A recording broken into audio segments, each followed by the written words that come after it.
Saint Martin নিয়ে সামাজিক যোগাযোগ মাধ্যমে গুজব ছড়ানোর অভিযোগ তুলেছেন আওয়ামী লীগ সাধারণ সম্পাদক ওবায়দুল কাদের। তার দাবি, এ বিষয়ে মির্জা ফখরুলের বক্তব্য দায়িত্ব জ্ঞানহীনতার পরিচয় দিয়েছে। তিনি বলেন, গায়ে পড়ে বিবাদে জড়ানো বা যুদ্ধ বাঁধানো নয়, আলোচনার মাধ্যমে সমস্যার সমাধানে আগ্রহী সরকার। সকালে ধানমন্ডিতে দলীয় সভাপতির কার্যালয়ে সাংবাদিকদের সাথে মতবিনিময়ের সময় তিনি এসব কথা জানান। ওবায়দুল কাদের বলেন, বিএনপি যে ব্যর্থ দল তা তাদের কমিটি বিলুপ্তি ও নতুন কমিটি দেওয়ার মধ্য দিয়ে প্রমাণিত। বিস্তারিত জানাচ্ছেন শাহরিয়ার বাঁধন। রোববার ধানমন্ডিতে দলীয় সভাপতির কার্যালয়ে সাংবাদিকদের সাথে মতবিনিময় করেন আওয়ামী লীগ সাধারণ সম্পাদক, সড়ক পরিবহন ও সেতুমন্ত্রী ওবায়দুল কাদের।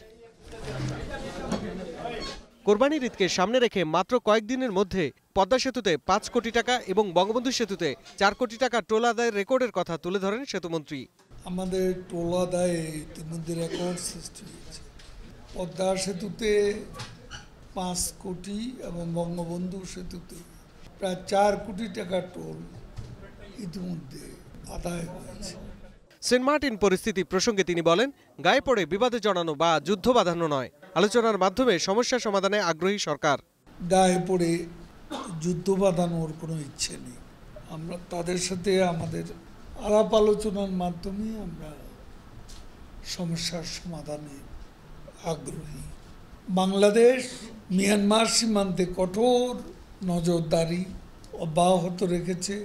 আমাদের দায়িত্বপ্রাপ্তরা সতর্ক অবস্থানে আছে। সেন্ট মার্টিন নিয়ে গুজব ছড়ানো হচ্ছে অভিযোগ করে আওয়ামী লীগ সাধারণ সম্পাদক বলেন, মির্জা ফখরুলও দায়িত্ব জ্ঞানহীন বক্তব্য দিয়েছেন, কারণ পরিস্থিতি সম্পর্কে তার কোনো ধারণা নেই। আর রোহিঙ্গাদের নিজ স্বার্থে বাংলাদেশি পাসপোর্ট করে দিয়েছিল বিএনপি। প্রবাল দ্বীপ, সেন্ট মার্টিন দখল হয়ে যাচ্ছে, এইসব বলে আসলে গুজব ছড়ানো হচ্ছে। সোশ্যাল মিডিয়াতে বিএনপি জামাত এসব গুজব ছড়াচ্ছে। বিএনপি যখন ক্ষমতায় ছিল তখন রোহিঙ্গাদের প্রথম বাংলাদেশি পাসপোর্ট দিয়েছিল। তার মতে বিএনপি ব্যর্থ দল, এটা তাদের কমিটি বিলুপ্তি এবং নতুন কমিটি দেবার মধ্য দিয়ে প্রমাণিত হয়। লন্ডনে বসে রিমোট কন্ট্রোলে বিএনপির কমিটি হয়, যা আওয়ামী লীগে কাউন্সিল ছাড়া পদায়ন বা পরিবর্তন কখনোই সম্ভব নয়।